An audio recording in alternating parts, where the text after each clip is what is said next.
All right, welcome back everyone for another deep dive.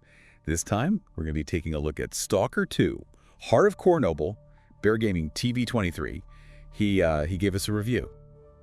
And, well, let's just say he didn't hold back. He did not. I mean, he called it an atmospheric masterpiece. That's a pretty big statement, don't you think? Oh, absolutely. Especially when you consider, the real-world Chernobyl disaster. It's a delicate balance, isn't it? For the developers, I mean. Trying to make an entertaining game, but also, be sensitive to the tragedy of it all. Yeah, for sure. I mean, for him to use the word masterpiece, that suggests they really captured that real-world dread, but, within the context of a game. Yeah. And he talks about this eerie and oppressive vibe, dynamic weather, sprawling wastelands. I'm picturing those abandoned buildings slowly being reclaimed by nature. Right. And that constant threat of radiation. Yeah, it's like environmental storytelling at its best. Instead of just relying on dialogue or cutscenes, the environment itself tells the story. It shows you the danger, the history of the place. Right. It's like, think about Fallout. You're piecing together what happened just by looking at the remnants of this lost world. Yeah, totally. And it sounds like Stalker 2 is doing something similar, drawing you into this, desolate beauty. But it's not just about admiring the scenery, right? This game, it throws you right into hardcore survival mode. I mean, Bear Gaming TV23, he says it practically slaps away your hand and dares you to survive. Wow. No fast travel. You're on foot, managing every single bullet, every bandage, even your bleeding.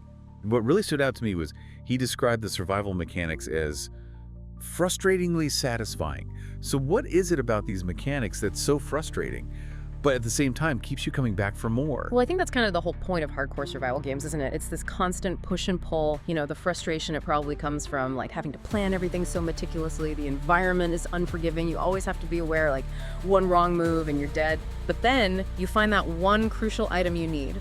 You execute your plan perfectly. You survive an encounter that felt impossible. And then, boom, satisfaction. Right. It's a very specific kind of enjoyment. And it sounds like Stalker 2 really nails it. Speaking of nailing it, let's talk combat. Yeah. Bear Gaming TV23 says the weapons feel weighty and satisfying. Every firefight demands tactical thinking. This isn't just some run-and-gun type of game, is it? No, not at all. That feeling of weight, the impact of each shot, it all adds to the immersion. Right. If every bullet counts, you're going to think twice before pulling the trigger. It creates tension, and that tension makes every victory so much more rewarding. Yeah. The trick is they have to be careful not to make the combat too dominant, to the point where it overshadows the story or the world building. Right, exactly. And there is a story here. Themes of scientific discovery, betrayal, and, of course, survival. The reviewer mentioned that your choices actually shape the narrative. Do you think those choices really make a difference in the outcome? Or is it more like an illusion of choice? Honestly, that's the big question with these choice-driven narratives, isn't it? It's easy to say players have agency, but actually delivering on that promise, that's a whole other challenge. Yeah. Some games do it brilliantly, branching storylines, multiple endings that actually feel different, but others, they just give you the illusion of choice. The impact is minimal, like a different coat of paint on the same building. Okay, now for the spooky stuff. Bear Gaming TV23. He describes moments that left him questioning reality. Creepy anomalies, tense missions. He really plays up those psychological horror aspects. Yeah. It makes you wonder, how does Stalker 2 use horror so effectively? There's definitely an art to creating genuine horror, and it goes way beyond just cheap jump scares. Right. Stalker 2 seems to embrace that psychological side, creating this unsettling atmosphere that keeps you on edge. It's about building tension, playing with expectations, and letting your imagination fill in the gaps. That kind of horror stays with you even after you've stopped playing. All right, now for the downsides.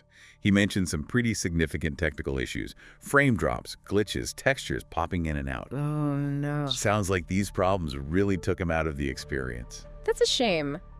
Game development is such a huge undertaking, and these technical hiccups, they happen, especially with ambitious titles that are pushing the boundaries. Yeah. But the problem is, these issues, they shatter the immersion, that carefully crafted world the developers have built. Suddenly, you're reminded that you're just playing a game. Exactly, yeah. The other issue he brought up was the enemy AI. 1 minute, mutants are darting around like caffeinated squirrels, and the next, soldiers are hitting you with pinpoint accuracy and total darkness. Oh, wow. Like Inconsistent AI can be so frustrating. It's like the game can't decide on a difficulty level. One moment, it's a tactical challenge, and the next, you're being punished for something that's completely out of your control. Right. It breaks the sense of fairness and the fun. And lastly, he mentioned pacing issues. The early game is a bit slow, and the backtracking can get repetitive. Pacing is so important, and not just in games. A well-paced story, whether it's a book, a film, a game, it keeps you hooked. It knows when to speed up, when to slow down, when to build tension. If the pacing is off, even the most interesting story can feel like a slog. So to recap, Stalker 2 has this incredible atmosphere, hardcore survival mechanics, a story with choices that matter. But it also has these technical issues, wonky AI and pacing problems. It's quite a mixed bag. It does sound like a game with the potential to be truly great, but it might need some time for those technical issues to be sorted out. So if you're a hardcore survival fan who can handle some technical bumps along the way, this might be the game for you. The question is, are those technical issues a deal breaker? Or does the promise of this immersive atmospheric world outweigh the drawbacks? That's for you to decide. But, thinking about the game's setting in the Chernobyl exclusion zone, it really makes you wonder about the keys to survival in such a harsh and unforgiving environment. I mean, beyond the obvious things like food, water, and shelter, what psychological factors, what mental strategies might be just as crucial for making it out alive? Something to think about, maybe. Until next time.